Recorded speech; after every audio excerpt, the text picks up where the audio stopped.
म्हणजे सर्दी वगैरे तर काय मग पूर्ण हलका झाल्या एकदम माइंड रिलॅक्स वाटतं प्रॉपर गुड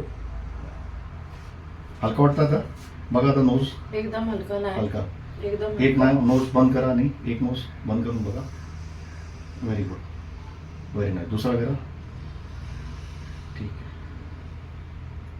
पेन नाहीये काय नाही फक्त याला कॉपरेट करायचं घाबरायचं नाहीये खूप म्हणजे खूप बरं वाटतं रिलॅक्स सर्दी वरती आता कमी आहे ना सर्दी खूप पूर्णपणे सर्दी कमी आहे माझी व्हेरी नाईस खूप पहिल्यांदा बरं काय साईड ऑपरेशन इफेक्ट पण नाही ऑपरेशन सांगितलं होतं आज एक ओपन पण झालं ते Operation मॅक्सिलरी सांगितलं. सायनीज आणि हे सर्व सायनीज ओपन 6 months मेडिसिन्स घेतले अरे बापरे आणि ऑपरेशन सांगितलं होतं हा. पण तुम्ही सांगितलं ऑपरेशनची गरज नाही गरज एक्सराही नाही. काढला होता पण तेव्हा हा. काही फरक नाही बरोबर पण 2 सेक्शन मध्ये पूर्ण मी अर्धी म्हणजे पूर्णच क्लिअर झाली होती आज तर ऑलमोस्ट असं एक म्हणजे महिन्यानंतर आले तुम्ही ना हे हो, थर्ड सेशन हो. बरोबर very nice you are happy good हो, yes. चलो